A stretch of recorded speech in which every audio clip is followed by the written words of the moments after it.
The following is a presentation of the Belly Up Sports Media Network.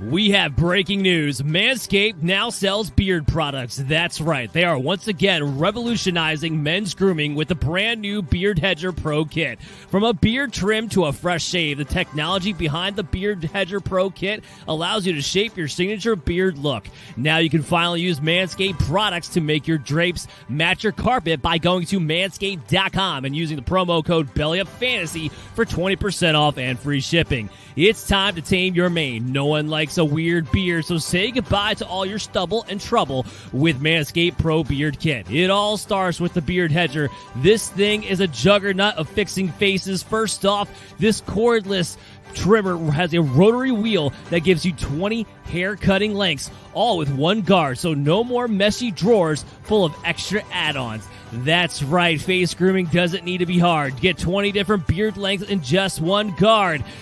Plus, it's waterproof, so you can shave in the shower to avoid all that hair in the sink. The titanium-coated T-blade is tough on hair but smooth on your face, leading to single-stroke efficiency that brings satisfaction one stroke at a time. So make sure you get 20% off and free shipping when you go to manscaped.com by using the promo code BELLYUPFANTASY. Once again, that's 20% off and free shipping when you use the promo code BELLYUPFANTASY at manscaped.com. What is up, fight fans? We are back, episode 24 for us over here at Combat Deviants on the Belly Up Sports Network. Sorry, I'm manscaped, bro. This guy with his freaking nonsense. Love you, Eddie.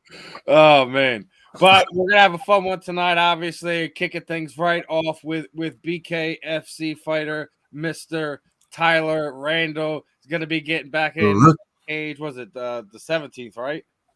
March 17th against Chancey Wilson. There we go. Man, I'm looking forward to it, too. We get him fresh off of sparring and training. So how you feeling tonight, Tyler?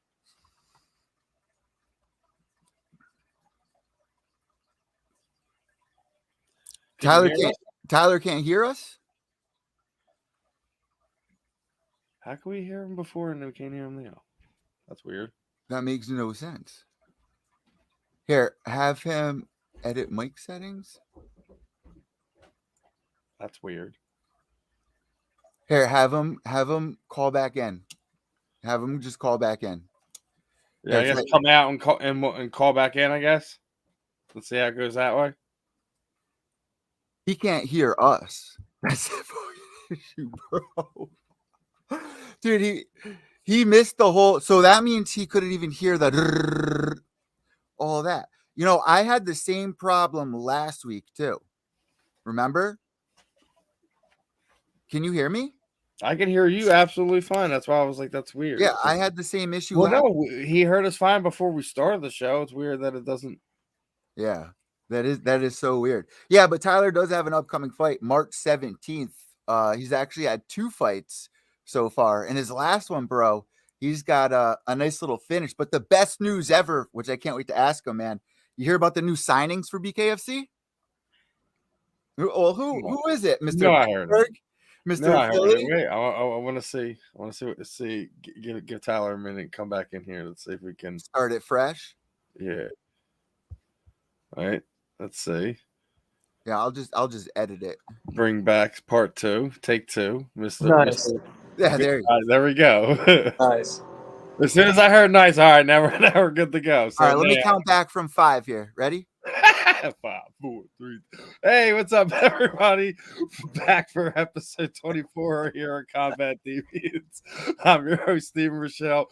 To the right of me, Mr. Evil Eddie, and down to the bottom, kicking things off for tonight is Mr. Tyler Randell, BKFC fighter, getting ready to hit back in there March 17th for BKFC 38 win versus Straus. How hyped are you for this fight, man? Oh man, St. Patty's weekend. I get to put on for one of my favorite weekends of the year. I mean, I'm hyped as can be. Shit. Bro. So I guess no matter what happens, you're definitely gonna go out having fun afterwards. Oh, of course, 100%. Love it. And right it's there. funny. I'm wearing the old Paul Felder walkout tee, the Irish Dragon. Are you really? Hell yeah, Yeah, bro. it was one of it right before he came. He got in the UFC. Wow. Clean. The old champ. It's bro. funny we talk about that. So but no, Eddie was just talking about. Yeah. Were you hyped about the BKFC news that Mr. Feldman dropped on Ariel's show this week? Well, for the Man. hold on, guys, hold on. We got the audio listeners too here that may not be following the news, and we had a huge announcement this week. Mr. Eddie Alvarez and Mr. Luke Rockhold are the new BKFC family here. So the rookie who's no longer the rookie. What do you think about the rookies? Man, honestly, that's exciting. That's extremely exciting to see those matchups. I'd like to hear what you guys. What do you think? Who do you have over Perry and Perry? Eddie and Chad Mendes is gonna be a fun fight. Who do I have over Mendez and Perry? No, Perry and Rockhold. Yeah, that's the interesting one. Because Luke's long, and Well, obviously, we know Mike, who was initially a welterweight when he was still in MMA. So let me say, go ahead. Let me say this: these are vets, right? So when they're coming into BKFC, they're not going to be using their feet. You can only punch, right? And what's something that you learned in your fights? The jab works very well, right? 100%. It's not a jab anymore; it's a straight. So what kind of advice would you give for them coming in over here? Because, like, as far as I can see, once a fighter gets to BKFC, they're freaking addicted to the bare knuckle. Right. So I feel like it's a hit or miss. You're either gonna love it or you're gonna hate it. That's 100% on that. But also you have to understand, like, if you're a boxer coming over, you're not wearing boxing gloves anymore. It's straight knuckles. You don't have those little shields. Your guard blocks are different. They hit you on the shoulders. They hit you in the ribs. They nick your elbow. Not only does it hurt your hand, but it hurts them different now. Every punch has some sort of impact. I remember we were interviewing Bobby Gunn, 8 years ago, and he was telling us before bare knuckle got big that it's all about picking your targets and accuracy because, and that was way before bare knuckle blew up. Were you following it before BKFC, or like how did you come about finding out about this? Because it's blowing up. You're having all these superstars now. So I watched a couple of the fights in the past, but I wasn't really into it. A couple of my buddies went into the tryouts for BKFC. I had one buddy that was extremely into it. So we went over to do the tryouts, and I happened that they were doing my weight class, and I was doing my weight class, so I signed up, and they picked me at the tryouts. Wow. And that's how I got into the league. Because traditionally, I'm a MMA fighter. That's my roots. You have a long amateur career. Yeah, I did that for a while. I'm a grappler traditionally at heart, jiu-jitsu, and then I went to Muay Thai, then I wrestled, and just expanded my career. I'm hoping after this fight to quickly get back into a nice MMA return. Man, I mean, it's so weird because the last one I think Lorenzo Hunt was doing the tryouts, right? Or did they have another one since then? Back in July. They might have had another one. I did tryouts back last year. Might have been 2 years ago in April, maybe. Yeah, time's flying right now. Time flies quick. Yeah, right. Yeah, because your debut was BKFC 22. Yeah, in November. So how far in between from the tryouts did you get that fight? So I did the tryouts the April before that, and then they let me know about the fight in October, mid-October. And then, so, man, I got to ask you, 125-pound division for BKFC versus MMA. It seems a lot more exciting. Like, the fans are all about any weight class at BKFC for bare knuckle. Why do you think that is? I think it's just because it's a different type of action. You know what I mean? There's constant blood. There's constant hands. And when you have 2 minutes of attacking, you know what I mean? And then you have 1 minute recovery. That's plenty of time, like a giant amount to attack and a large amount to recover. You know what I mean? Where usually MMA, you're doing a 5-minute round. You got 5 minutes and a 1 minute recovery. It's different. Where now you have 2 minutes and a 1 minute recovery. And anytime you clinch up and lock hands, they give you a break. So these people are able to take longer breaks and recover. Man, one thing that's really working for you is Augusto D'Angelo, man. It's like he's playing a video game with you, bro. Dude, like I said, I think as soon as they said Eddie, I'm like, that dude is made for what BKFC is, anyways. I mean, he was the quote unquote underground king here in Philly for what the longest time before he won the Bellator title, and then eventually went to the UFC and was the champion for a period of time. Chandler fights, Michael Chandler, Eddie Alvarez, bro. The new fans have no idea. Do you think he's going to be able to bring that back? This is perfect for him. You're totally right, man. It is a perfect matchup for him. I'm honestly, I think Eddie Alvarez actually might even pull it out just because of more traditional striking, a little more grit. Yeah, he has less experience doing that.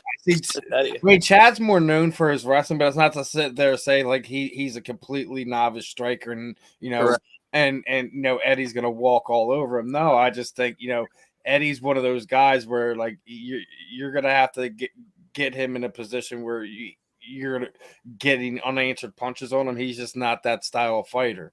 He may not be the fighter he was, but I still think he has It's gonna be Justin Gaethje's Eddie Alvarez all day. That was the best, man. That was freaking right. The one thing I'm worried about is the girl gonna be there? Eddie! You guys know what I'm talking about? Man, leave Jamie alone, man. Leave Jamie alone. I'll defend Jamie too, because she's Philly girl and whatnot, but. Come on, y'all. But either way, I mean, that should be fun. I mean, the last couple events been crazy. Obviously, you have some people questioning again the judges and referees after the past event. Obviously Adams didn't do himself any favors. Dalton Belcher and literally giving him. Putting Allen back in that fight and allowing himself to get in that position where Allen wins that fight. Yeah, that's a tough situation. That whole situation with that. And then I see everyone like freaking out on Allen and thinking like listen, like he can't control how things wind up playing out. That nature, and this is things that we talk about all the times where we can argue about judges and referees and things of that nature. You guys really stop complaining about it. Go to your athletic commission and get these people out of there, and you start going down there and judging and refereeing fights. Since we all want to complain about it, some of these people should go and do that, considering that's what they like to do. Is they you're already going to be down at the events most of the time anyways. You're these knowledgeable people. We shouldn't always have to rely on everyone's like, oh, well, former fighters should do him and coaches and things of that nature. Like, that's great and all, but we should also have comparable people in there. We should also have people who, know X, Y, and Z, know what to do in this situation, Y situation, where we don't have to sit there and have these things where world titles are being changed hands for no reason, where guys are losing fights for no reason because of incompetent people in that ring that is being paid by the athletic commission. They're being paid for their mistakes, then the worst part about it is that they go right back out next week, regardless if it's BKFC, wherever they UFC, might be, LFA, whatever. They're making the same mistake again for someone else. I do agree with that. We were just talking with another fighter, who's fighting for the UFC, and I was thinking there should be some type of after action report, regardless of not to sit there and kind of bury people or whatever. So there's teachable moments like, hey, we need to fix this, why, and say, and then you have. After X amount of times they have this where they're no longer able to do these events, and they're kind of like on a probational thing where they do that. You know what I mean? Where they're at the event and they maybe get half their check, but they're shadowing X, Y, and Z to get better at whatever they're doing. You have to do something, because the way that it currently goes, it's just we could, like I said, me, you, everyone else could talk about all, but someone has to go and talk to these athletic commissions and get these people out of there that really have no business being there, and they're also being paid for it on top of it. Is the worst part about it. Can't disagree with you there one bit. Oh, I know, man. It's just one of these things. Tyler, he took the word beating out his of your drum. mouth. What's up, Eddie? I said you said all he could have said, Pretty much. right? It's I mean, true, like, though. look at that. I'm like, there's no. Steve gets fired up about it, Ty. I deal with it all the time. But it's It's like, because we're paying these guys at the end of the day. We are the people who are going to the events, the athletes, the fans, etc. We are paying these guys essentially. So we're paying you guys to not only be incompetent, but take money out of everyone else's pockets. Regardless, we're talking about fans who bet, fighters who are losing money on purses because they're getting effed out of fights and decisions and etc. like that. Like, we shouldn't have these conversations at this day and age. There has to be some type of recourse. It's ridiculous that it's 2023 and we're still having these conversations about this that we were having in combat sports more than 10 years ago. well, Greg Hardy. Tyler. And regardless that BKFC just recently started, but this is not a new thing. It happens in combat sports all the time. Go ahead, Eddie. No, let Tyler talk. Honestly, man, I was just thinking, like, you're saying the same thing about refs, but also I think the same thing kind of about fighters too. They have to be able to, like, they put on, like, we build up fighters, we show up fighters, make them look real good. Example A, Greg Hardy. You know what I mean? I love what Josh did. We had Josh on before and after the fight. I hope Josh gets that Ben Rothwell fight. I hope he does. Right, exactly. You know what I mean? When you do stuff like that, when you put on, you make people go stand up to their feet, everyone go nuts, all the doubters silenced, things like that. People love that. But also, you got to, the fight. Most fight fans knew Greg Hardy's he's no fighter at heart. He's not something he does regularly. Anyone who's a real combat, we've known this for a while. I'm like, as soon as he got signed up, I'm like, oh, I can't wait till he gets exposed again. He doesn't like to get hit. Why are you going there? Yeah, he really doesn't like to get hit. He should have went to like WWE immediately. Yes, I agree. Something like that where, he can just show off his image, some of his Not just that, he could have played they could have played all kinds of things into that where like they're keeping him away from the women and things like that. And he could have played a ultimate freaking heel, just went all the way into it. And they would have bought into it at least for a little bit. 100%.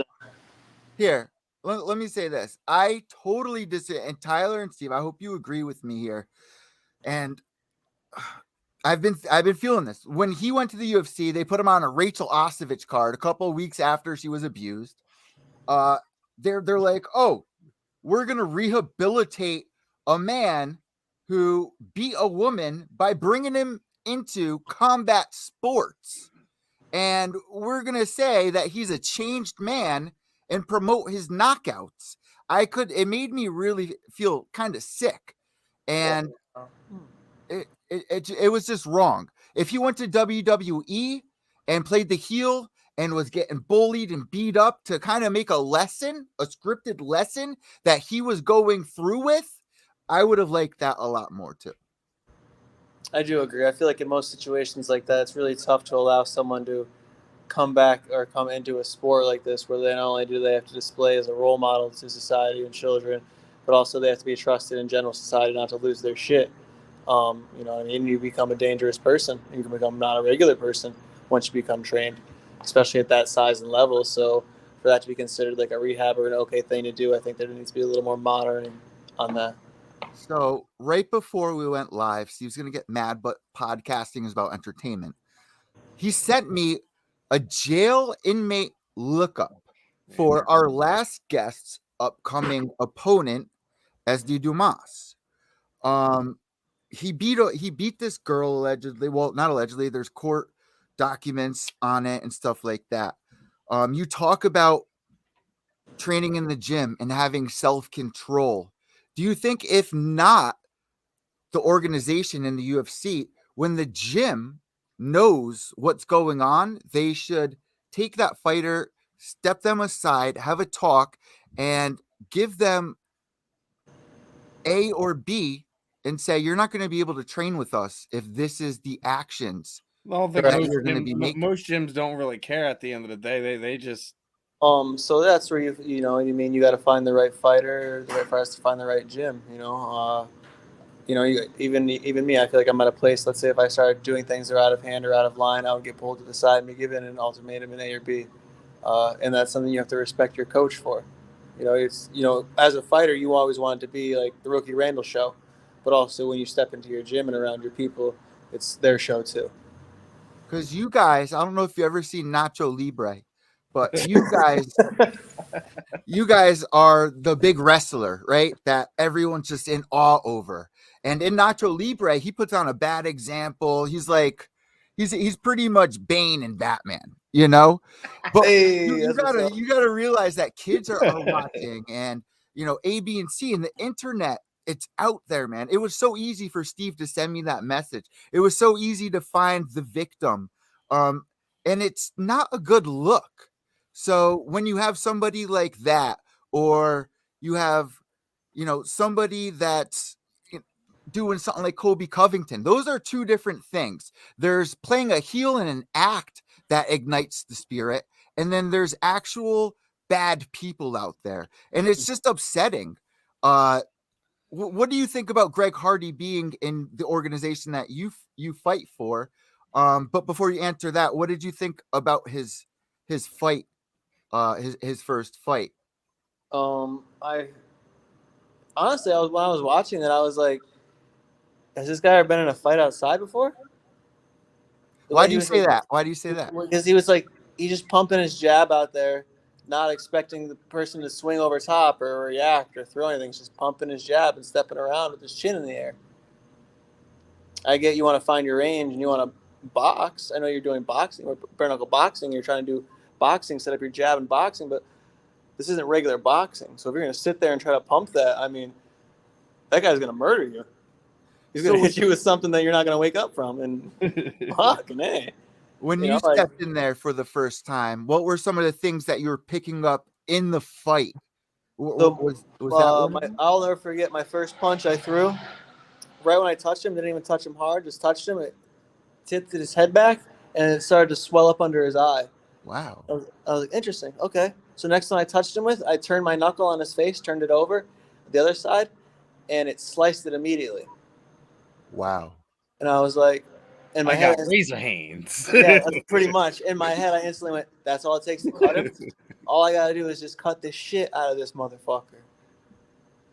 And then, yeah, I just started turning my knuckles over in different areas and watching them rip right open. Rip. How hard are you throwing? Because you obviously, like we were talking about before, you can't go all out. You got to, accuracy and precision. How do you gauge that during the fight? Because it's got to be kind of hard to hold back, right?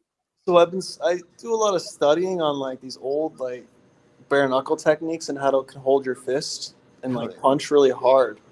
And they're working. So like I can hold my fist a certain way. Like I'll sum it up, but basically like you want to imagine when you're closing your knuckles, you take your two big knuckles and your thumb here, and you imagine you're trying to pinch them into a triangle, just these three together, and then you close your hand. But you take them and you pinch them down to a tight triangle, and you feel the top half of your fist, like these two top pieces, tighten into your wrist. Show me one more time. Explain that one more time for the audio listeners. You take your thumb. All right, I got you. So I'm taking my thumb here. Yep. It's basically like a punch, but I'm going to tighten it extremely hard. I'm going to pull my knuckles down like that with my thumb. It's going to tighten my knuckles down even farther. So when I do that, it's almost going to form a little triangle between this thumb knuckle and these two knuckles. And it's only going to tighten the top half of my fist. So this is basically loose. I'm going to close it, of course, but this is really loose. And I'm only going to hit with these two top metacarpals. Jesus. Everyone in the car, at the beach, at their work right now, or wherever they're listening to this podcast, they're all making fists. And I hope no one's watching them. And then imagine those. So take it and make your fist, and then take your thumb right there, and then squeeze your thumb even harder, as hard as you can. You feel it tighten those top two knuckles. It's like a frame now in the back of your hand and your wrist. The chance of you breaking that, your fingers, you're very, very slim. You might get little fractures in the back of your wrist, but nothing too major. Yeah. So my second fight, I was able to punch as hard as I wanted to, and I didn't have any issues. Wow, man. Wow. So how many times have you broken your hands at BKFC? Like, how many bones do you usually break during a fight? No, I haven't broken anything yet. Really? Yeah, my hand hurts a little bit, but like nothing's broken. So is there like a certain way they kind of wrap your hand? Like, So Augustus D'Angelo, my coach, he wraps my hands for me. He has his own little way he does it. Like we've practiced here, but it's really, man, it's how you. I mean, yeah, of course you want to keep that taped pretty tight, but you also want to make sure like when you hit them, your hands closed. It's got to be closed. Go. It has to have somewhere to go. Right, it's got to be closed. My first fight, I actually got to the point where I was trying to touch soft spots on his face and his temples and his arms and stuff, and then into the 4th and 5th round, I didn't care anymore, and I started just bouncing my knuckles off the top of his forehead, right here and here, and I didn't even care. I just kept letting him bounce, and literally, his neck and his head would jar back, and my hand would just dink and bounce back off of his head, and I would pull it back.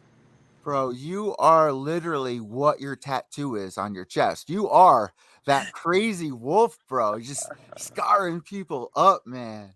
That tattoo came out crazy, bro, by the way. Thank you, man. I got that from Patriot Tattoo Shop in my hometown. So I'm from upstate New York, a small little town. Shout out, bro. I'm here in New Haven, Connecticut, bro. Hey, I was born in New Milford, Connecticut. All right. Hell yeah, bro. I'm the Philly guy, so F you New York guys.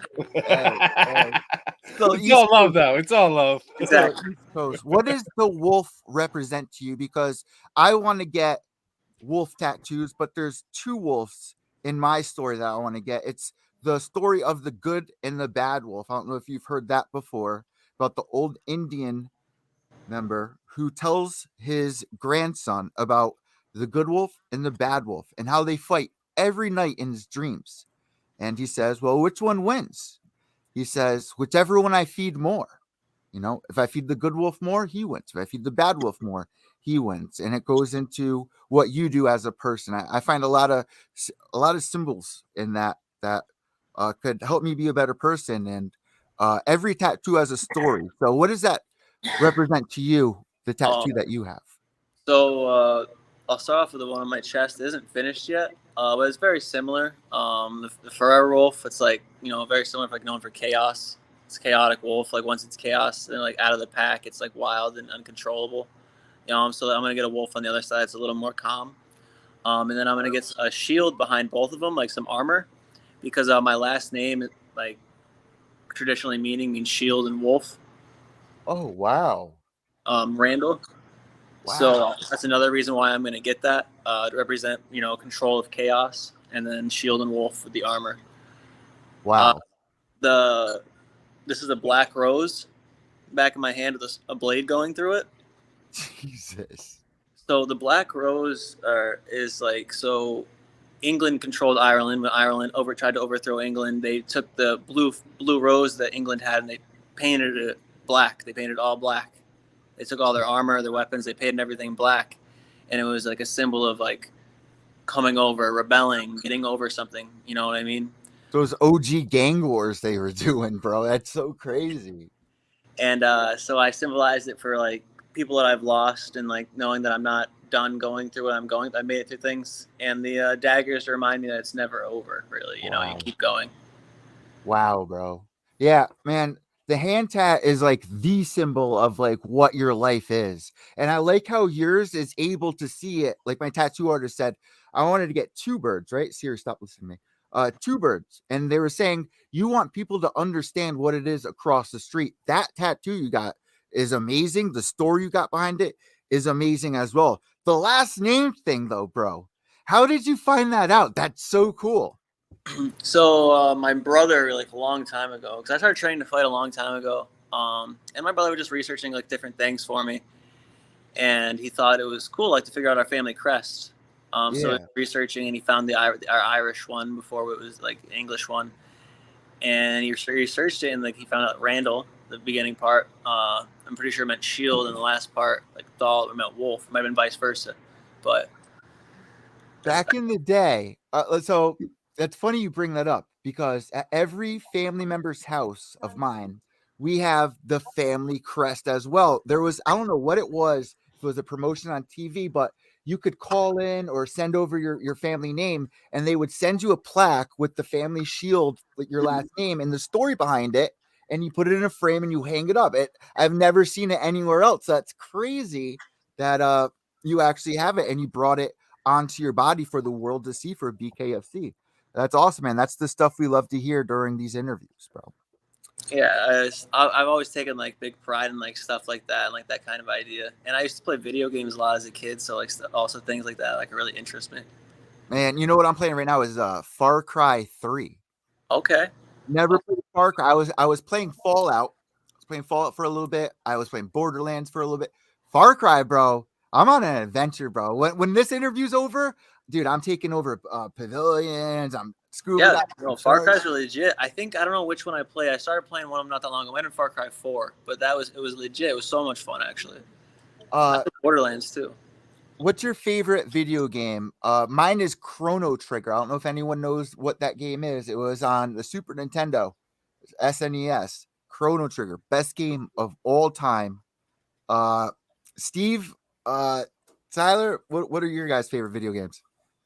Or which game system? I mean, I can go all the way back to like, you know, first Nintendo, all that stuff, man. I played Atari. We can go all the way back. You're gonna say Pong or something? Frogger, dude. You say Frogger? No. How about Grand Theft Auto 3? How that changed everything, man. Legit, yeah. I would probably say my favorite game is Legend of Zelda: Majora's Mask. Bro. Oh my God! What was the one before that? Was it Majora's Mask on N64? Ocarina of Time. Dude, that game changed my life in the 4th grade, bro. I still like remember playing there's a couple good ones that kind of like changed a lot of things. Like the first Batman Arkham game was pretty big. I mean, a lot of things. I mean, like even like when PlayStation first started blowing up, there was, you're talking about freaking Grand Theft Auto. Like, dude, remember Twisted Metal? Yeah, bro. Remember Twisted Metal? That clown. What was the clown's name? I forget the name of the clan, but that drive me nuts. Yo. Oh yeah, Jack and Daxter was legit. Those games. Oh man, throwback with that, dude. Those games were legit. Naughty Dog made good games, bro, and then so did Rockstar. Halo changed a lot, but Grand Theft Auto, I think, was the pinnacle of our generation. Really, here's the thing: like, what's crazy? Everyone talks about like the Madden football game, like, is the greatest thing ever. We haven't had anything real with it since John initially brought like the playbooks into the game, right? Yeah. Like, when is Madden gonna give us a version of like NFL Street with the actual real rosters? You know. Hey, man, the first UFC game. It's the first UFC game on the front. You got Rampage on the back, bro. Best fighting game, Ty. Best fighting game. What is your favorite fighting game? Is it a boxing game? Is it MMA? No, so is it Street Fighter or is it Mortal Kombat? If I had to pick out of those two, I'm going to pick Mortal Kombat. But my favorite fighting game is Super Smash Bros. Bro, N64. Yeah. Oh, yeah. Oh, bro. Do you guys have the handheld ones that are out now? What is it? The Nintendo Switch? Switch, dude, I don't, but I might get one. Not gonna lie. I want to get one so bad because there's so many games on there that you can play. We got a Philly fan here. Oh yeah, I know that's one of my homies, obviously. the Philly fan. So listen, man, this upcoming fight you have, they might stop you.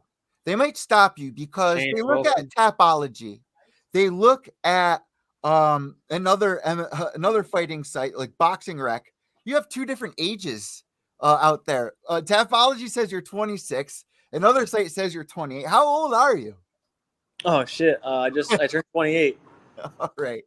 Because I was like, man, how do they mess this up on Tap? I'm gonna have to message Nolan King. But this upcoming fight, March 17th versus Chancey Wilson. What can we expect in this upcoming fight? Oh man, loud knuckles clacking against skulls. You expect a lot of that. A little bit of blood, and my hand getting raised. Here's the thing. I'm glad that you brought up loud knuckles because I was watching some old school fights. Not really old, like 2006, 2007. And one thing that made us feel like we were more there were the mics being closer to the fighters when they hit. So when these fighters got hit, you heard it on your TV set and you would get a reaction. A good fight that really had amazing sound in it was, I think it was UFC 189, the Lawler versus Rory McDonald 2 fight. Oh, so that was when everything changed. That's Yeah. that my personal opinion, UFC 189 was when the UFC like changed for its uprising, like when everything completely blew up for them. That was an amazing night. The walkouts. Remember Rory McDonald, Robbie Lawler? Two. Conor McGregor fought that night. How about the walkouts that night? We had Sinead O'Connor and Aaron Lewis sing Chad Mendes out and Conor McGregor. That was iconic. I don't know why they don't do stuff like that anymore. Man. You know, Triller did that thing where they had Metallica, was it, perform in the middle of their fighting event? Like, they should do that stuff more often. A concert in between, people go get the concessions, their stuff, do what they do, and then go back. Wow. For Metallica to be able to do it, they had to be paid a pretty penny. I remember on Napster, you couldn't get any Metallica songs. Napster. Speaking of walkout, LimeWire, son. Dude, LimeWire. Wow. Throwback. We're aging ourselves. But yeah, March 17th. What are you doing in this camp? What makes this camp special? What's evolved for you? If we're talking your new season of anime and you're the main character, what's going on in this season here with you? So in this season, we leveled up, we evolved. So basically, I got a devil fruit if it's one piece, but we got a new. Yo! Oh my god, bro! What are you made of rubber now, bro? Pretty much. Bro? So we changed up the strength and conditioning program. I hired someone who works with a lot of like high level people, top in the world. My nutritionist. I decided to get real serious in my program. I felt like my last fight, I let myself get too little going into the fight, and I felt like I didn't have all the full pop I needed to get through the rounds. So this fight, I wanted to make sure that every single second, every single round, no matter where it goes, when it is, I have the pop, the power. The weight cut's going to be tough, but it doesn't matter. My nutrition is so good that I'm going to feel amazing after. Man, I hope they mic up your corner, man, because it's crazy listening to what they say and you reacting to it immediately. It's like you're pre-programmed. Yeah, the D'Angelo brothers are infamous. Yeah, I want to take the whole thing. Yeah. The D'Angelo brothers, most people don't know about it. It's a family. So there's 5 brothers. They all fight. Their father trained them, but also brought them like to different parts of the country to train and get better. Right now, the youngest brother and I think it's the middle-aged brother are the ones who coach me. The youngest brother is the one who's going to be in my corner, Augustus D'Angelo. But literally, like, we watch a little bit of the footage together. We run through certain combos and game plans, and when I go out to fight, it's literally what happens. It's such a mind. Like, I've trained all over my whole life. I started training at 12. Spent most of my life traveling and training, wrestling, grappling, this and that. This is the first gym where I've been where like these guys can break it down piece by piece and show me like, okay, this person's going to head over here. Now they're going to try to run over and do this. And then once this starts happening, they're going to start going here. And it really just happens. It happens and develops. And it's just, I have to trust every word because every time so far it's happened. My last fight, I started getting frustrated. And I stopped kind of listening. Got a little more into it, not stopped fighting the way I needed to. But when I go back and I watch and I rewatch, everything that we were going over that I threw all landed, all touched them, all worked. I just stopped doing it. They weren't mad. They weren't upset. They understand. I'm in a fist fight. Every once in a while, you're going to get into a gunfight and lose your shit. It's part of experience and growing. But that was the first time in my career that I ever decided, I was like, you know what? Fuck the game plan. I'm going to try to break this dude's face. Usually I'm a game plan fighter. You know, I still try to break the face, but I can keep composure. I wanted to try without it, and I paid the cost. But the D'Angelos are putting me on. It's getting good. Bro, if this was anime, that was perfect way to end the last season and hype up this season for this fight, bro. Great job. We cannot wait for this one. It's coming up March 17th on my own stomping grounds of Delray Beach when I was in rehab years ago. Woo! Living down in Delray, bro. I love Delray, man. I wish I was back there, bro. The girls down there, woo, and BKFC. They're waiting for you, brother. They're waiting for you. Yeah, right, bro. Oh man, the sunsets, man. Guys, if you are in the area, definitely go check it out. March 17th, Delray, Florida, and Tyler, the rookie, becoming the vet, Randall. What we like to do at this point in the interview is hand the imaginary microphone over to you. If you have any sponsors, shout out, social media, the floor is now all yours. My phone might die, but my social media, my IG is _ rookie Randall. I want to give a huge shout out to my buddy Bobby Gibbs for helping me out through this camp. Shout out to D'Angelo MMA, Lightning Realty, Mike Ware Home Improvement, Roman Roofing, and then Nerd Focus. Thank you for all the love. Thank you for all the support. And thank you guys for this interview. That was awesome. That Nerd Focus drink looks amazing, by the way, because they got the ring girl behind it. So yeah. Actually, so it's not like an energy drink; it's a focus drink, like a bunch of neurotropics. And it's really it's a gradual stimulated focus. Like you don't lose your train of thought, and it lasts you about 3 to 4 hours, I'd say.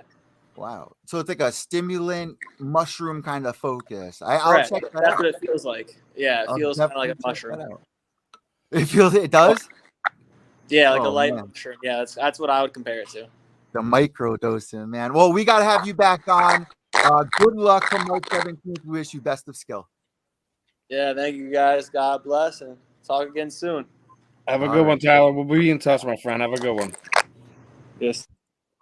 All right, Steve. All We right. have our next guest here. And then getting right into the next one, we're gonna be joined by celebrity boxing's athlete fighting March 11th, Mr. Ryan Daulton.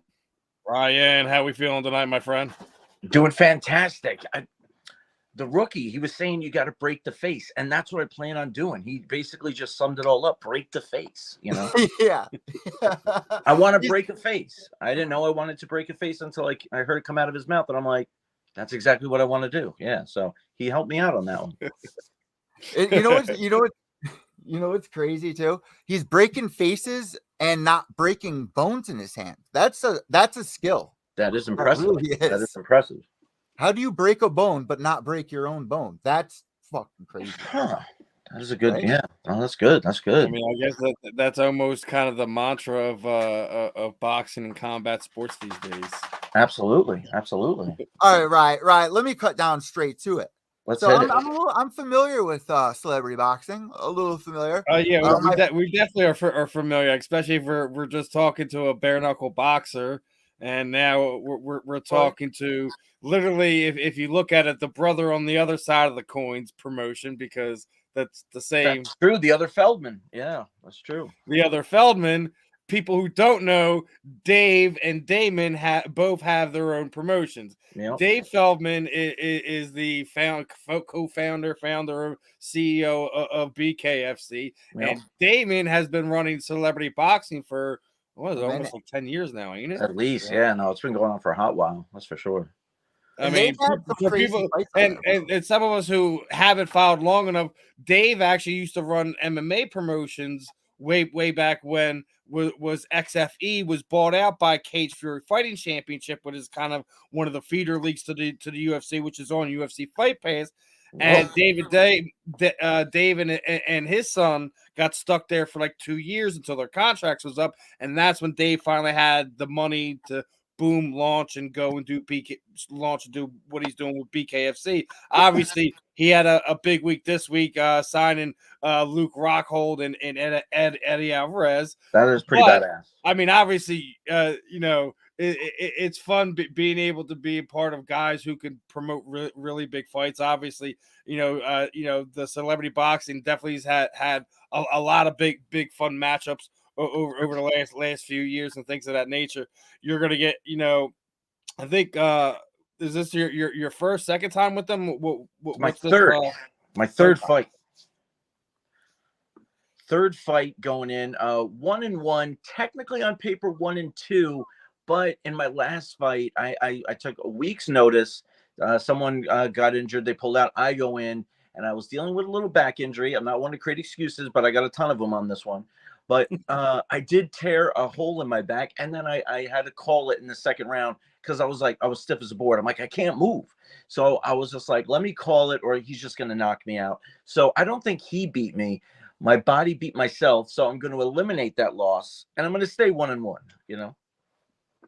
Fair enough. Fair enough. Because I he mean, didn't beat. I mean, he didn't beat listen, him, it you know? goes, I say it's 50-50 when, especially when you're taking a short notice fight. You're doing a favor for the promoter. You Oh, know yeah. how it goes. Like sometimes you already know. Like listen, I'm either gonna get a bad decision because I haven't really got it in there, or this dude's gonna put me away. Oh, But yeah. I'm gonna try to prevent the fact of him putting me away. But then sometimes because you haven't been doing what you need to do, your body's already broken down.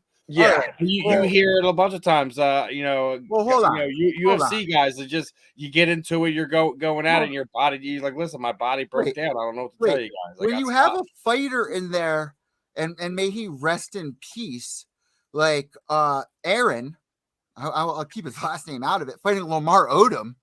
I mean, of course your body's gonna wear out, bro. Yeah, that's true. And that was a cool fight. Both of them were super cool. Chuck Liddell was the special guest referee, which was super cool. Meeting up with Chuck, and I challenged Chuck too. I challenged Chuck to a fight. He declined my offer, unfortunately. But I was calling everybody out. You know, I called out Joe Diesel Riggs. Me and him went back and forth in my messenger about him saying, "Dude, He's like, dude, I'll fucking kill you." And I was just like, first off, you won't, because I'm not going to allow that. And he brought a gun to a fight and shot himself, so you'll be good. Yeah, I'm thinking I'll be good, you know. And then Damon offered him money, and from what I found out, Joe declined. And I'm taking it because he was scared, even though Joe said, obviously I'm going to kill you, but if for that off chance, I'm not going to lower myself that I got beat by a comedian. So I was like, fair enough, and I'm taking that as you're afraid. So me and Joe have gone back and forth. I would love to break his face, you know, call back, and that would be fantastic. But now I got to deal with this former pro boxing champion Hafiz the Flash Montgomery, and I got to beat him up with my limited knowledge of boxing. So how do you go about doing that? Like what is your familiarity with combat sports? Like, you could watch these fights, right? And we could be sitting there yelling at the TV, I would have done that. But you're training now and you're learning some things. What's going in on it? Well, I'm a visual black belt. You know, and I did do a jiu-jitsu tournament. I signed up for it, was creating a whole bunch of promos for this Good Fights jiu-jitsu tournament. I go there to the event, and the owner was like, have you done this before? And I was like, I have not. And he was like, okay, because there's been requests. All these guys want to fight you. I was saying how I was just going to run everybody down. And I was, again, like, but it's all about, you got to have the glow. And that's why I have, like, I got show enough in the back from Last Dragon, you know? Yo. So, as long as you have the glow, you're going to win. And the glow is the confidence. And I went 1-1 in my jiu-jitsu competition, but I did leave with the bronze medal. And I strutted that bronze like nobody's business, because I did not train at all any jiu-jitsu, but I visually trained because I'm a hardcore UFC nut. And I got somebody with a guillotine. I'll never forget it. You know, I don't want to go back there because I might tarnish my bronze. But here's what you got to do. I'm gonna give you a trick. You got to make a hype video of a fake backstory that makes you look like the craziest motherfucker. Like, you ever see what is it? Bloodsport? You ever see Bloodsport? Oh my God, Frank Dukes. I've already went after Frank Dukes. Hates me. I have threat messages from Frank Dukes. That entire story is made up. Fight for celebrity boxing. No way. Frank did a video. He did a video talking trash back to me, saying like, oh, you know, I'm an old man now. I hope you feel really tough calling me out, and da-da-da-da. And I mean, that's why then I made sure I purchased Bloodsport, and then I just badmouthed it, and I did like critique the entire movie and sent it back to him. So I get under everybody's skin. Roy Jones Jr., I called him out, and just for the fact that during an interview, so I forget what show I was watching, but they interviewed him and I was typing so they would get all of my messages on the bottom. And for Roy Jones to be like, what, Ryan? Oh, yeah, I know Ryan from the celebrity boxing. I ain't scared of him. For the fact for him to just say, I'm not scared, dude, there's no reason for you to be scared of me, you know? But for him to think that, again, they think I have the glow, which I believe I do. So I think that scares them, because if I glow in that match, I'm going to knock them out, you know? So here, you should walk out with the Glow Girls from the Gorgeous Ladies of Wrestling, bro. Ooh, that would be pretty cool. And come out to the Last Dragon theme song. I am very tickled, and that may just happen. So we will find out. All I got to do interviewed is some land of that those one guys. punch, and I plan on landing it, So you're calling out all of these guys, every one of them. and no one has accepted. No one is. I called out James Lighthouse, Tony, and he wrote me back, and me and him were going back and forth. But no one's gonna sign. I think they do believe my mumbo jumbo, but they're like, I think that is that craziness. Like, this guy is nuts. I don't, and plus I'm a comedian, so it's like if I beat you, and if I do luck out and land that magical punch, that it's not just like a handshake at the end, we squash the beef. No. You just became a punchline for every single show that I do. Ryan wants they his don't wanna Peter do that. McNeely moment. That's what it is. He They wants don't his want- Peter McNeely moment. Yeah, no one wants to risk it. No one wants to risk that. Oh man, it doesn't end there. It's the beginning if I lose to him. So it's and then I just keep blowing up your page. Kimbo Slice Jr. I almost had him so close, and I'm a huge Slice? Kimbo Slice fan. Baby Slice, bro. Baby Slice. I know. I had Baby Slice on the hook. He even see, declined.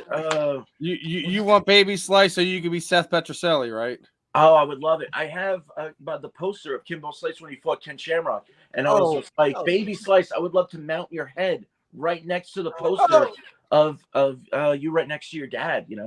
So we had some stuff, and my username for like my Xbox, I'm a gamer, is Ribo Slice, and I'm just like, I think your dad would be more proud of me than you, and he started getting angry, and then I even sent him a cameo request. I paid him money just so I could say I could kick your ass, and he declined it. He didn't want my money. That's amazing. Well, explain for our audio listeners what Cameo is, because Cameo's like you could send a request to like Birthday athletes wishes or actors, and they'll do like shout outs like happy birthday or whatever. So I just shouted at him. I'm like, yo, it's me. Say I'm gonna kick your ass, and I shot him $50 just for him to do a video saying, Ryan, you'll beat me up, and he declined it. So I was like, for him to do that is just like, I don't even want this asshole's money, so that's how. And I was under his skin, and apparently he's dodging me now because I've already requested him multiple times. Damon's like, I'll ask him. He says he doesn't want to fight you, and I'm like, well, I'll take that as fear, So I've actually interviewed one of the champions over at Celebrity Boxing. I've interviewed Slap for Cash as well, who was over there for a while. Yeah, I know Slap for Cash. Oh, I did challenge him too. Yeah, no, I challenged him. That's my boy, bro. Slap for Cash. That's my boy right there. Yeah, that's the big boy. That's a big boy. Oh, dude. Yeah. How did you discover Celebrity Boxing? Because for somebody like you, it's perfect, right? It is fantastic. It gets because I'm a huge WWE fan, so I just love entertaining people, grabbing a microphone, and like I've been doing stand up for like 12 years. Had my own morning radio show. Was interviewing all UFC fighters, Matt Hughes, Really? Stephen Bonner, Vander Holyfield, and every single time I'm interviewing them, I would always end it like, can I ask you if I was to fight you? And it would always end like that. And they're like, what do you mean? And I'm like, because I hit hard, all right. And of course, Matt Hughes said he would whoop my ass. Bonner said he would whoop my ass. Evander Holyfield said he would knock me out 3 seconds into the fight with a body shot. And I was just like, I'm a tough dude, Evander. I'm like 6'1", He didn't care, But yeah, then I just saw Celebrity Boxing was doing an event, and I did videos for every single person on the roster and called them all out. And then one of them was like their light heavyweight champion, who retired after our fight. He did beat me, but he retired after our fight. I'd like to say I put him in retirement. So, yeah, I got a call from Damon, who was like, yeah, I see you're blowing up everybody's page. The guy says he'll fight you. Do you want to do it? And I was like, oh, crap.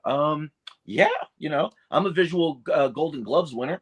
So, yeah, let's do it. Because I'm dirty in fight night, too. I get the timing, so. So it's also perfect because, when Twitter came out, it was like, cool, I could interact with celebrities. Maybe they'll respond. This is the virtual Twitter. You have these celebrities who are like, they're trying to get sparks of headlines that will come up. And you're over there sending sparks and fires out. You're like, look at me go. Yeah. And I'm never rude. I never curse. I just make sure, and I use the funny content. So I just make sure everybody around them is laughing except for the person that I call out. So everyone's like, LOL, dude, you need to kick this guy's ass. They think I'm funny and they like me, and they all are buying tickets to watch me get my ass beat, which is fine because I just want you to buy tickets. Hence, I want to put on a good show, And I do want to knock out. I want to ruin people's be the perfect bad guy, you know. You know what this reminds me of? Remember in the 90s, Doink? Doink the clown, of course. Yeah, bro. Remember I have a son, but I won't call him Dink. I think that might be rude. So Doink and Dink. Doink and that Dink. was my favorite, bro. You need to come up with like something where you're like you're this family friendly guy, but then you just lose your shit and you become a crazy comedian and you just start like dude, you could take this far and blow. You could be the guy from celebrity boxing. Trying to be the guy. Yeah, I'm trying to be that guy, bro. Because I have on Friday, this upcoming Friday, we have the weigh-ins, and I'm like setting up a video where I'm just like showing everybody my hand because I'm gonna take this hand and then I'm just gonna like slowly walk. I'm just gonna smush his face. So, but it's like Babe Ruth. I want to call the shot. So I just want people to just look at my hand, watch where it's going, and have him just stare at me like, is this guy serious? And then I just smush his face and push him away. You know, but you got to call the shot. That's the best. Where like it's gonna happen. It's going to happen. Yeah, he's going to start a melee. I want to feed this guy LSD and see what he comes up with, and then put him out there, and then we'll see. Yeah, I'm down for anything. So with celebrity boxing, bro, like for our listeners that don't understand, this is a big thing that goes on. Like people who don't regularly watch fights, like this is a big thing. Like families will tune in, like because of course, what catches people are the celebrities, like. Oh, I remember this guy from this. Let me tune in. It's a huge grabbing point. Oh, yeah. It's a huge grabbing point. If you would have to pick a non-athlete celebrity that you would pick, that you could fight, doesn't matter if it's another comedian, actor, another media personality. Yeah. Who is it? Who's like your Mount Rushmore people? Bro, call out Dana. Here, Dana. This is the list. Here's who I want. Well, I've already done the video for him. I'm way ahead of you. I love calling people out. Dude, have Dana White's wife walk out with you, bro. Not Dana White. I haven't called out Dana White just yet. That's but no, I did call out Dane Cook because when I was starting out comedy, I was getting reference to him a lot. And I always saw it. I'm like, oh man, all right, Dane Cook's cool. And I would shoot Dane my videos. And I just hoped that maybe I would get a like, maybe just good job. And I was like, we've been compared to you a lot, climbing up. You're a little bit of a role model, I could say. And he never responded. And then I called him out. And I know he seized it because it says on Instagram, seen. So he's watching me call him out. And I would like to knock him out for not being a nice comic, Tell him that. I just wanted a thumbs up. Give me one thumbs up. I would have been cool. Basically, Ryan says, I want to knock him out because he wasn't a real brother of comedy. Exactly. Speaking of brothers. That's all I wanted. Now you get a fist. That's what I told him. Well, speaking of brothers, you just told him that you and his brother are in a relationship because his brother robbed him of millions, bro. Yes, he did. I should tell him that was my idea. Yeah. Yes. Who do you think buried the money? Idea? I could be the guy behind the curtain. I buried the money, and the only way he gets it back if he beats you. I will release the funds. There you go. Huh. Yeah. Wow. All right. Well, I got a second video coming out very soon, boys. I love this, bro. I love it. Yeah. Beat them all up. Got to beat them all up. Just get me in there with them. and it's things because I break their face, bro. Just break their face. That's it. That's the plan. That's game plan number one. Break the face. See, I'm the only one who plays boxing. All the boxers are like, bro, I don't play boxing. And I'm like, well, dude, crazy enough, I do play boxing. And I'm going to beat you at whatever you're trying to do. Because, like, I go in there with game plans. I always, like, I'll put the hand up, and I'll be like, oh, man, respect. And obviously I'm going to sucker punch you. And it's worked every single time. And it always gets the crowd to boo heavily. And my coach is pissed. Stop focusing on the crowd. Focus on your opponent. That's what he tells me. And I'm like, Coach, this is what thrives me. This is what gets the energy going. Got to hear that crowd, Yo, I love this guy, Steve. Thank you. I love this guy. Dude, you're my favorite person outside of Aaron fight. You need to get on No Jumper. How do we get a hold of Adam 22 to get you on No Jumper to boost up celebrity boxing? That's the thing. That is the platform you need to be on, bro. That's I have no idea about that platform, but I would like to jump on it. Dude, you need to hop on Lena the Plug's OnlyFans and slide in that DM, bro. That's how you got to do it. All right. Well, I'm pretty good at sliding in. So, yeah, we'll slide in. Bro, send Adam22 a dick pic. I'll send one with you. We'll send 2 dick pics. Oh, I did see that. I did see that when you asked the guy, like, oh, man, how crazy is it getting? Did you get a dick pic? And I was like, I didn't get a dick pic. I've never got one. I don't want one. But I think when you get one, you made it. So it's pretty cool. You know, it's a compliment, bro. Right? You know, bro, if you get a dick pic, that's like a compliment. Like, thank you. Like, I would be like, dude, you're the man. That's what I write back. That's like somebody hire. Like, do you need a servant? Like, if somebody sends you a dick pic, it's like, do you need anything? You know what I mean? You. Yeah, that's true. Do you want to see me play with it? I'd be like, shut it down. We don't got to go that far. The visual is good enough. Hold on. I can imagine what you do with it, you know? All right. So you guys go on like Pornhub and stuff. Like, so I keep seeing these ads that come up and it's like, do you come like this? And it shows a glass, right? And it'll be pulled up like this. It'll be like, do you want to come like this? Dude, I would love to come like that. I want to take that. That's just a mess. I mean, that's just a mess at the end of the day. I mean, unless I do have my beer, a mug next to the bed that I could fill it up like you're saying. It's a mess. I don't need it to be that messy because then I got to do the sheets. Now I got to do this and that, you know? Bro, I know someone who would extremely Disclosing, disagree with that. I'm just saying. Yeah, I'm happy with the normal. I don't need to fill up pitchers, you know. This is what you need to do. You need to take some of that, and then you need to ask them for a cameo and have them say what you want them to say while you're coming on your phone as they're saying it. Wow. All right, so you're taking this is deep. All right, wow. I got to take notes for this one. And then I got to offer free refills apparently because you want to just you got to give it all out. Damn. Of course, Eddie knows how to take it off the rails. Yeah, he took it. We went off on that one. Yeah, we derailed, but we're These coming are great right back ideas. These are great ideas. Unbelievable. They are solid pitches. I'll tell you that. All I know is we were in the middle of the route Mount Rushmore who Ryan should fight, and next thing you know, we're talking about pitchers, the jizz. Yeah.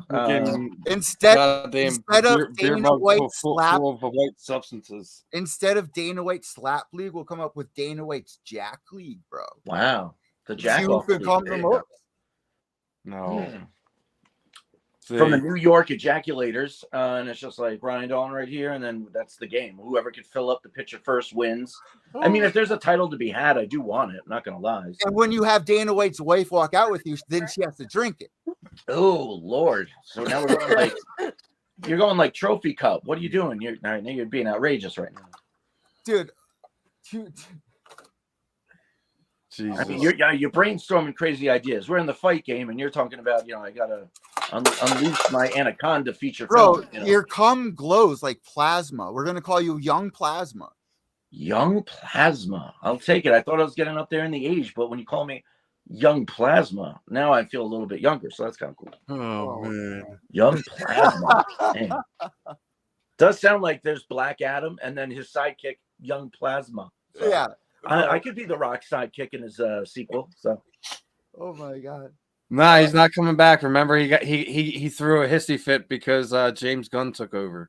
Oh, that's not cool. I didn't even see Black Adam yet. It's in my Xbox. Actually, the movie wasn't that bad. Like, I don't think Rock's a bad superhero or whatever. I just think that he literally picked to take that role at the wrong time. He probably should have waited like another 2 years, not knowing that basically the whole WB thing and the whole thing nonsense happened, and they wound up basically giving everything over to James Gunn, and now we have there's going to be a new Batman, a new suit. They're recasting just about it. They're basically rebooting the whole thing. They're going to reboot it all. Oh, that's not cool.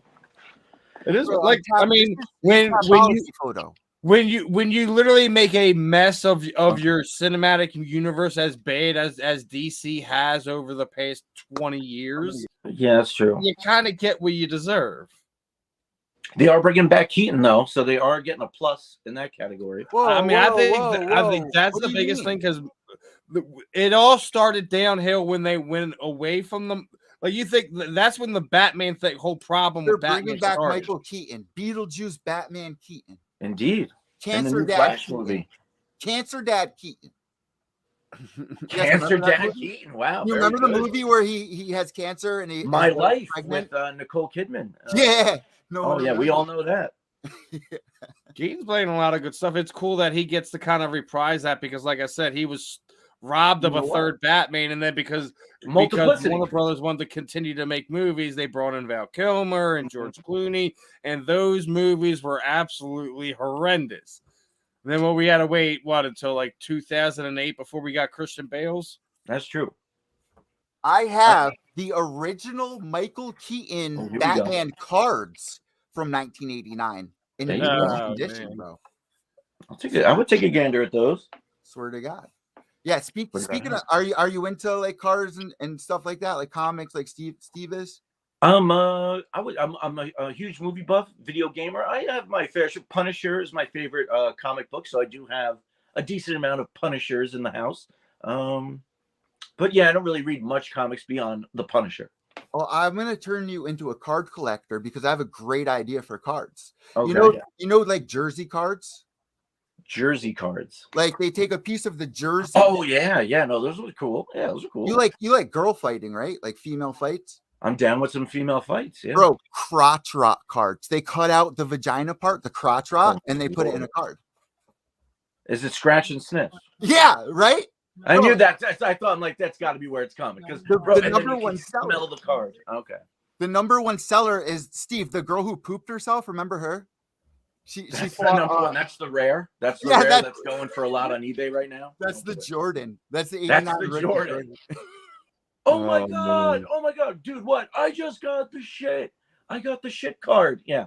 Yeah. Smell my that's finger. cool. Dude, smell it. No, smell it. All right. It would take 2 smells, and then my everybody's gosh. gonna take a whiff. Dude, our audio listeners are dying right now. This is great. This guy, Eddie sure knows how to take it off the rails. You took it. Yeah, we're definitely off. I don't know where we're headed right now, but It's wherever Eddie headed, and then he runs off and then leaves us here. oh yeah, then he pieces out, and then we're like, all right, so let's talk about the fight game. Oh wait, okay. Girls are fighting topless, and you're like, oh, I'm thinking that's the new league, and I'm like, that's a solid league. You know, he's got great ideas. You know? No, but like I think where he was trying to go and then went completely off the rails with it is, we're getting ready to launch like a card hobby type collector type show and things of that nature. Ooh, okay. And I think it's weird, like outside of your major sports, you don't have like any cards of like boxers, like we were just talking about. Fair like, enough. like Dave Feldman's bare knuckle boxing. Now bare knuckle boxing has almost five different promotions at this point in time. Yeah. You got Dave's, you have BYB, you have BKB over in the UK, you have Valor. I mean, you have it's kind of really growing, and like you even like look at sports cards that like you have UFC ones. Yeah, seen those. Yeah. Right, but we don't have any Bellator. We don't have any actual boxing ones. Like I was like looking up some. I was surprised that I found like ones of like Vinny Paz when he broke his neck was doing his comeback and it's like a collector set. Like, that was weird. I'm like, oh, I gotta grab that though. yeah, I definitely want it. Yeah, no, that's pretty bad. That's true. You don't really get. But like you have all these. All right, like obviously the card hobby has kind of reemerged over the last 5 to 6 years. When they were told us 15 years ago it was about dead, right? Yeah, I still got a ton of Dan Marinos. I still got a ton of Michael Jordan cards. Let me know when they are up for grabs and they're. See, what you should probably do with that is go to like one of our like go to a grading company and go and have them graded and then go have it. They'll tell you like, hey, it's like this is a 9, 10. It's a gem, whatever. It's in mint condition, whatever. And then after you have it graded, that's when you go and see if this were $60, $100, $600, $6,000, but you don't know until you have it graded. Got to get it graded. Yep, that's true. That's kind of the thing where you're at right now. I just found one of the rarest box sets ever that sells for like $1,200 on eBay all day with LeBron's $7,000 rookie card in there. So, guys, tune into the new there show you go. Yeah, with the grading we're authority. probably gonna break that on the first show. And you're gonna crack that bad boy open? Oh man, those yeah, are it'll probably be packs. within the next month when we launch the show. Ooh, all right, yeah, that is pretty. You got to know what's in those packs. That's definitely like the coolest part of them all. Yeah, it's one of the cool things that we're gonna start working on. Like I said, hopefully over the next few years we start getting more more companies involved with more aspects of the cards and people to kind of work with. Like you could do more than just athletes. You could do movie stars, actors, etc. That's true. Yeah, all about you put that little piece of canvas or that little jersey piece. Like here, like you makes it can super sit cool, there and you know? when you're on set, they got like so and so's suit jacket from whatever series that they have like 600 of them. Alec, Yeah, cut that shit up, You put can it in the card. go and go and sell those to the card company. Have the card made, then have it sent back to the actor, have them sign it, and then you have a unique series. Bro, Yeah, Alec Baldwin's gunpowder tracer Don't from the start movie with that set where he nonsense. killed the woman. He just got booked for that. Don't start with that. That's not even funny. He got booked. Yeah, Bro, too soon. Too soon. Yeah, you guys see the vegan documentary? What is it? Super Vegan or something like that, or the girl goes on the run, she starts dating Alec Baldwin and all this shit. Dude, Alec Baldwin is involved with a lot of crazy shit, man. That guy's the real super villain out there, and he plays himself in Dr. Seuss. Just remember that. Plays himself in Dr. Seuss. And Cat in the Hat. Yeah, that's a documentary. Him. That's a documentary. He is a dick in that. Yeah, that's a documentary on it. That is like my son's favorite flick. So I've seen that about 1 billion times. So scary movie, bro. That is, yeah. Mike Myers. Yeah, there's one part that looks like he's hanging himself when he's being a piñata, and it's just he's okay. He's not trying to commit suicide. He's a piñata. Okay.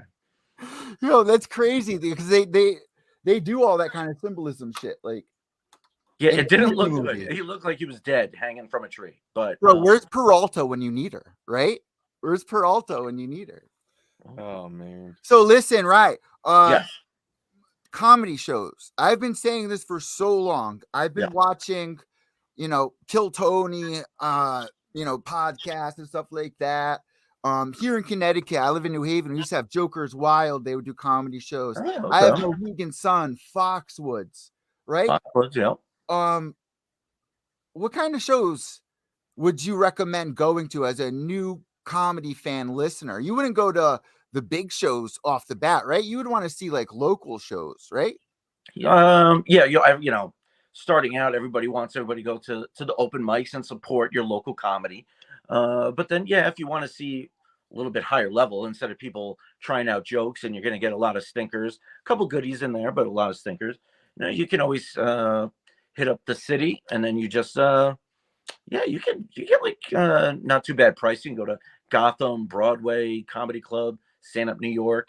Those are all like you're always going to get a sweet pro at the end and a lot of good up and comers. That's I used to do the city a lot. Now I'm now I'm doing more kind of local, Jersey, Albany. I kind of go all around. Okay, all right. So you're from the you gotta hit Helium over here in Philly. I would go to there'll be more stuff in Philly. A lot of press conferences for celebrity boxing's in Philly, so I've been going there as of late and talking trash for press conferences and all that stuff. So here's what I would do. Been in Philly quite a bit as of late. So my friend went to college for comedy. He went to some college in Boston. All my friends went to Boston. We'd go up there all the time for the comedy shows, and they would have a bunch of kids that were in school for comedy, doing sets. I would love all of that because those are the kids that you see at SNL in 10 years and stuff like that. You never know who you come across, man. What has your journey been like? How long have you been doing this for? I've been doing it for about like 13 years. Wow. First started just doing YouTube videos, and people are like, because I was just telling stories, and they're like, oh man, you should try stand up. Then I did stand up, and then that led into the morning radio show host gig, and then that led to then getting into celebrity boxing, and now I'm also working with a TV show Up Late with Johnny Potenza, where I'm the warm-up comic for every show. So for commercials, I hop in, make the crowd laugh, pop out. So everybody's warm all throughout the show. People are unfamiliar, like over here in New York, the Tonight shows and all that. Yeah. They don't realize that that's what happens in the middle of commercials, that it's on you guys, you know? It's so rough because it's like, okay, there's our guest, once they get up, now I have to stand up in front of them, and then I gotta entertain, sit back down when they're ready to shoot again, get back up again, do it again. But eventually at some point I'm just like befriending everybody in the crowd, and I'll usually just sit in the middle, and then I end up just talking to them. We all become buddies. So how do you get a gig like that though? That's a pretty big deal. Making videos, that's always been the way. Anytime when I was running a comedy club, I would make my own commercials and tag everybody in it. And yeah, just if you want something, do a video, get them to, and be like, hey, all right, this guy put in the effort. Let me give him a chance. Make sure you sweep him off your feet after that. So, dude, this guy's Steve. I love. This is my favorite guest so far of 2023.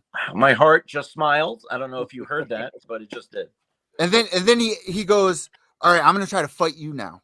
I'm definitely going to call you out at the end of this video. So I'm going to have to break your face at some point in time, but we shall see. I'll try to hold off as best I can, but usually that's what happens.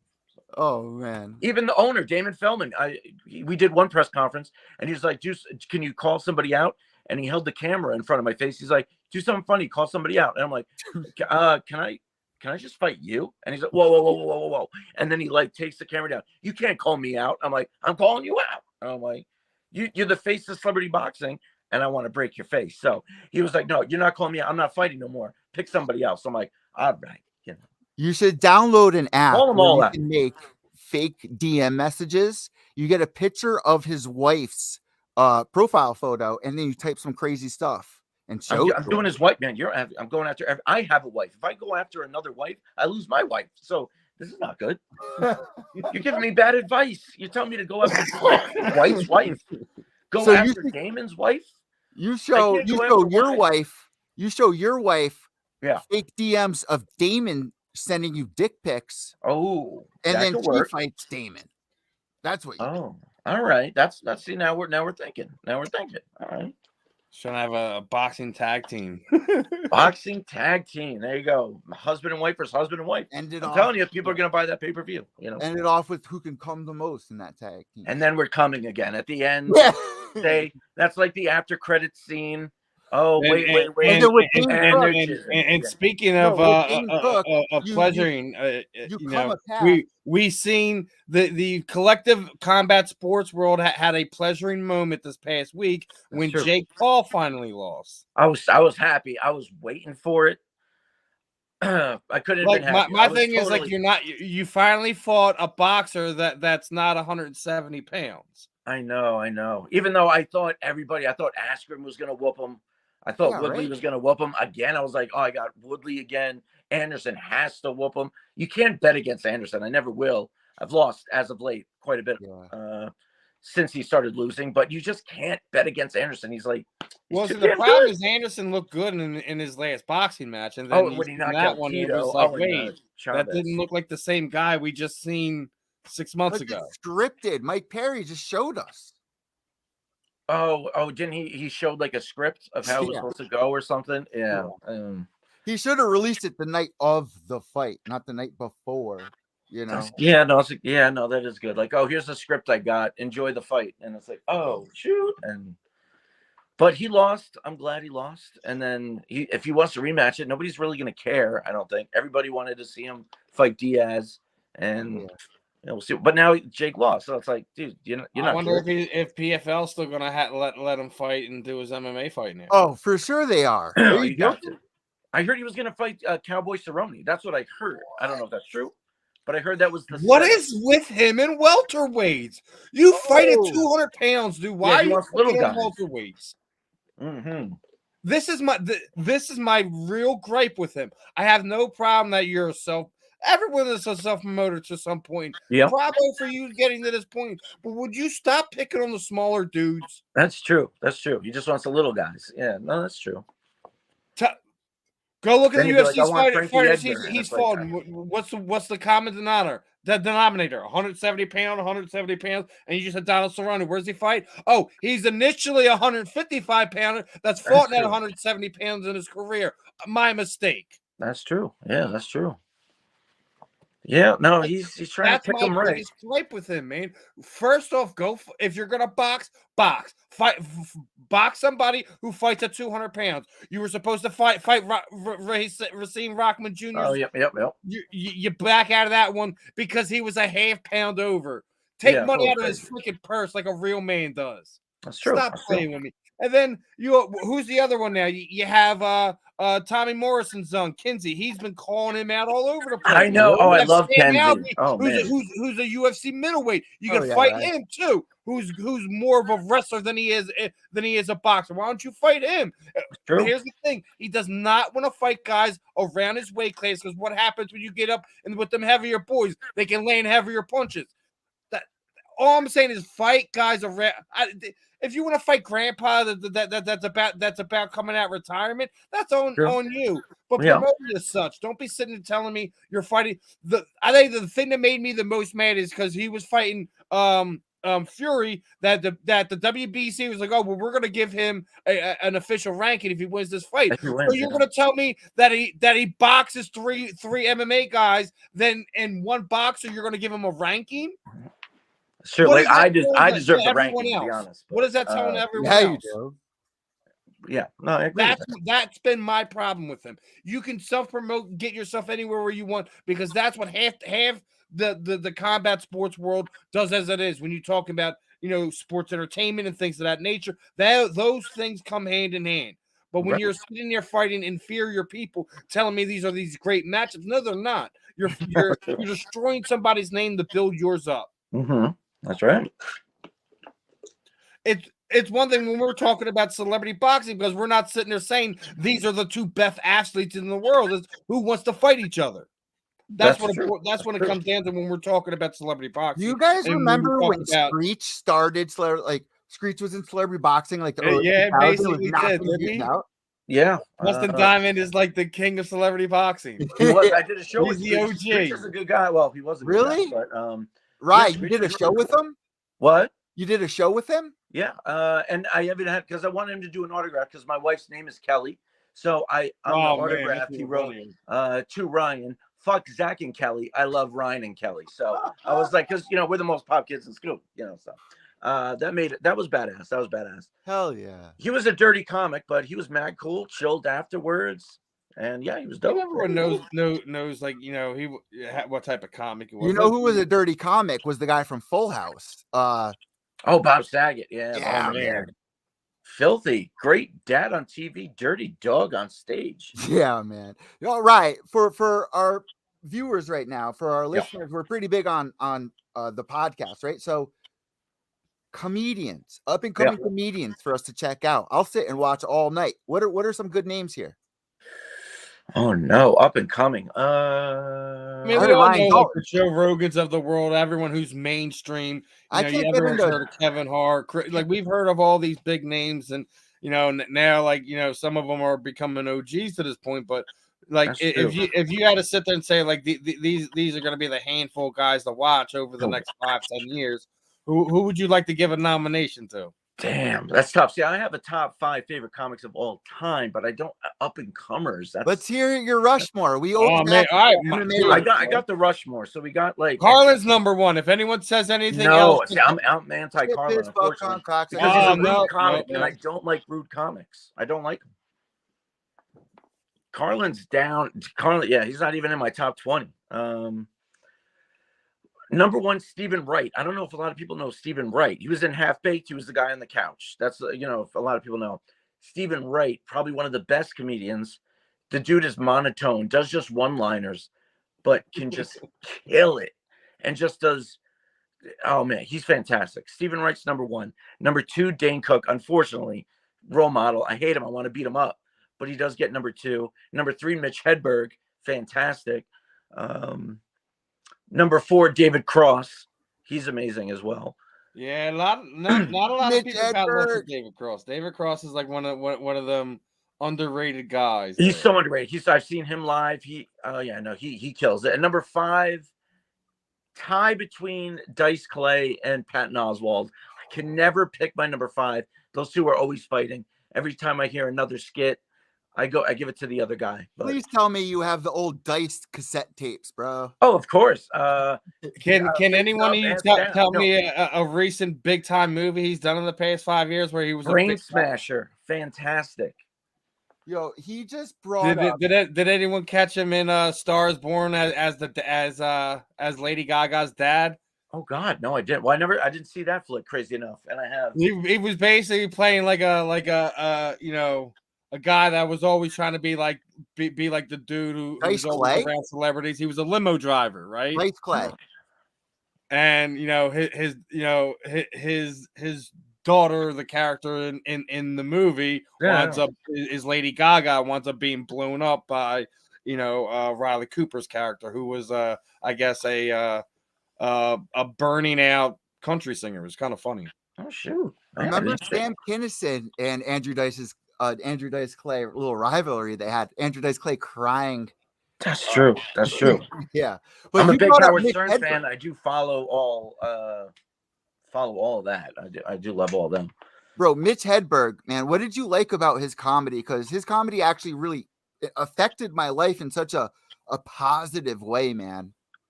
Oh man, just again, just so simple. I like when I'm on stage, I'm creating a picture. I don't really tell jokes. I tell stories, very animated, move all around. But if you could just stand there, just like Mitch Hedberg with his sunglasses on, and he was like, orange juice. The orange juice, or like, I got a receipt for a donut. It's like, we do not need to bring paper into this. Just give me my donut. I don't need a record of it. There's not going to be a time where I'm like, wait, let me look into my portfolio. Here it is, the receipt for the donut. And I was like, amazing. Even Tool put him in some of their albums where he talks about the great unknown and what life really means, man. He went really deep on a lot of things, as simple as it was. It was, may he rest in peace, man. Yeah, no. Oh man. Yeah, he was a killer. Again, just simple comedy. I'm a storyteller, but I just love it when you could just kick one line, not even move, you just hold the mic, say it, kill the whole room. That's amazing. Now you bring up Dane Cook, one of my all-time favorites, right? Our generation, right? Hell yeah. What the hell happened? Why does everyone hate him? The movies he did was amazing. I loved his comedy. It's so relatable. He killed it, man. Like literally one of my favorites. Yeah, that's one of my. Well, he was one of my dudes until he wouldn't give me a thumbs up. Now I hate him, but at the same time, I respect him and I love him. So, he hit the peak. He hit the almighty peak, and then everybody said, "You're not funny no more." And then everybody just hated his stuff.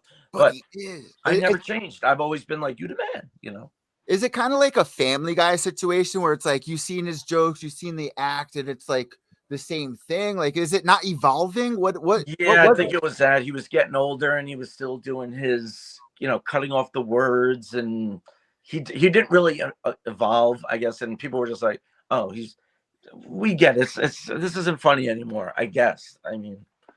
So you look at somebody like that, and then you look at somebody like Brandon Schaub. Do you know who Brandon Schaub is? I do. Oh yeah, he's horrendous. Yeah. Have you seen the Gringo Poppy? I've watched people critique it, so I've already seen how bad it is. Yeah. So wait, you've seen people critique it.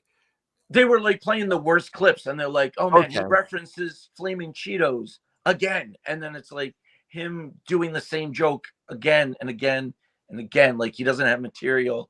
He's just. It was pretty bad. It was pretty bad. Let me touch on this before we let you go. Everyone dishes on Brandon Schaub's comedy, right? Yeah. But let me bring you back to 2018, 2019, 2020 with Brandon Schaub, all right? Yep. Fighting the Kid, hottest it's ever been during these years, right? Yeah.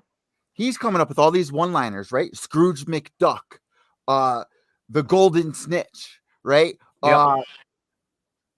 Big dick energy. He's coming up with all these good one-liners. When he started doing stand-up comedy, he was trying too hard. He was good in the moment, and I wish he would take a step back and go back to that, because that's what worked for him. He is a good comedian, but he's not a good stand-up. Oh, man, how about this one? We just lost Tom Sizemore. Oh no, that's my dude from the Relic. Damn. All right. I heard he was. My wife said he was on his way out, like 2 days ago. So I guess he finally jumped out. Thanks for ruining the show, Sizmore. Why did he have to bring us down like that? Did he not know? Jesus, I should break man. his face in the afterlife. Yeah, call him out. Let me tell you something, Sizemore. I'm not done with you. All right. He knew I I was still going to think call him out, and he jumped out. So Remember his role in Enemy of the State? and the enemy of the city. How was it? He Enemy of the was city. the Will Smith and Gene mobster. Hackman. He was the mobster. That Oh, you're right. he was the mobster. Yeah. Basically, Will Smith's character was investigating, before his whole situation got blown up. Yeah. And he used his real life situation to take care of he had the mob take care of the CIA. Wow. I still think that was one of the favorite parts about that movie is how he used he used the mobster to take out the CIA guy that was literally trying to have him erased from existence. Period. Yeah. Wow. Look at that. Shoot. Guys, I just realized we're not even recording. It says we're live. Scared you. Yeah, it says we're live. No, this is one of my favorite interviews, Ryan. We have to have you back on. 1 hour, 30 minutes. Yeah, I know. I'm playing with you 52. guys. I'm playing. You're a with knucklehead, dude. Ryan left. Ryan just left. This was one of my favorite interviews of the entire year so far. I think I was a little too much for Ryan on this one though. Bro, this was a great episode, but guess what? Next week, what do we have on? We got former UFC fighter's wife who has a big BKFC fight coming. Yo, first off, let me say this. What Ryan is doing with celebrity boxing could be so big. I love the gimmick that he's doing, and I wish they would have more comedians. But that spot right now is filled by him, and it's got me clinched with his upcoming fight. He's fighting a retired boxer? Yeah. All right. Well, that's the end of that interview. For the audio listeners, Ryan just left. Ryan just punched us. You scared him away with all your nonsense. See what you done? I guess I was the comedian on this one then. Yeah. I'm calling Ryan out for the best comedian of this interview. Who wins, guys? Let us know. I think I was way funnier than Ryan. Ryan didn't have a single joke for me. So that's my call out on this one. I think I was a little too much. I think I was a little too funny for Ryan.